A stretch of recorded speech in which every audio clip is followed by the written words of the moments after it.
Hello friends, இன்றைக்கி நம்ம ரொம்ப ஈஸியான சிம்பிளான கோலம் தான் பார்க்க போகிறோம். இன்றைக்கி 3 சிம்பிள் கோலம் தாங்க நான் போட்டிருக்கேன்.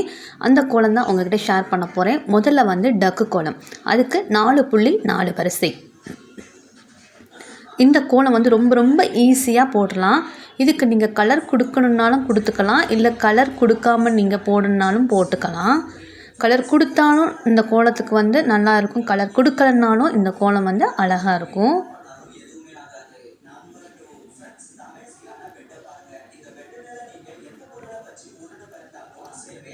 ஆல்மோஸ்ட் ஃபஸ்ட்டு கோலம் வந்து ஃபினிஷ் ஆக போகுது.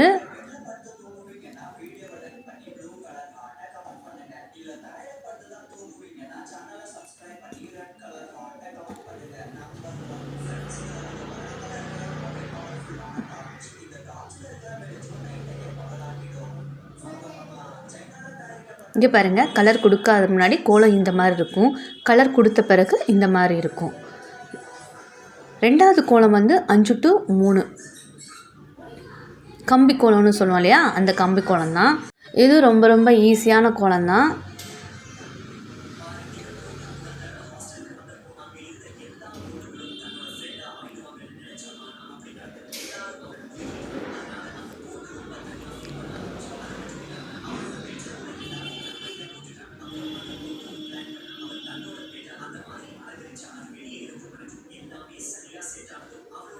ஆல்மோஸ்ட் கோலம் முடிய போகுது. அவ்வளோதான், 2 கோலம் முடிஞ்சாச்சு. இப்போ லாஸ்ட் ஒன் சிவன் கோலம். இது வந்து முதல்ல 2 வரிசை 5 புள்ளி வச்சுக்கணும், கடைசி 2 வரிசை 5 புள்ளி வச்சுக்கணும், நடுவில் 3 புள்ளி வச்சுக்கணும்.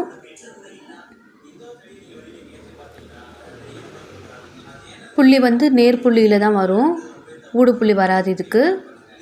வரிசை 2 5 புள்ளி, கடைசி வரிசை 2 5 புள்ளி, அதுக்கப்புறம் நடுவில் மட்டும் ஒரு வரிசை 3 புள்ளி. இதுக்கு நீங்கள் சிவபெருமானுக்கு கலர் கொடுக்கலனாலும் கொடுத்துக்கலாம், கலர் கொடுக்கலனாலும் இந்த கோலம் அழகாக இருக்கும். அவ்வளோதான். அதுக்கு அடுத்த கோலம் வந்து விளக்கு கோலம். 5 to 1 வரைக்கும் நம்ம நேர்புள்ளி வச்சுக்கணும். இது ரொம்ப சிம்பிளான கோலம் தான். சின்ன வாசலுக்கு அழகாக இருக்கும் இந்த கோலம், 4 விளக்கு வச்ச மாதிரி. இதுக்கும் நீங்கள் வந்து கலர் கொடுக்கணுன்னாலும் கொடுத்துக்கலாம், இல்லை கலர் கொடுக்காமல் கூட நம்ம கோலத்தை ட்ரா பண்ணிக்கலாம். அது நம்ம விருப்பம்தான். கலர் கொடுத்தாலும் கோலம் அழகாக இருக்கும், கலர் கொடுக்கலனாலும் இந்த கோலம் வந்து அழகாகவே இருக்கும். அவ்வளோதான், முடிஞ்சிருச்சு ஃப்ரெண்ட்ஸ். இந்த கோலம் உங்களுக்கு பிடிச்சுன்னா லைக் பண்ணுங்கள், சப்ஸ்கிரைப் பண்ணுங்கள். தேங்க்யூ.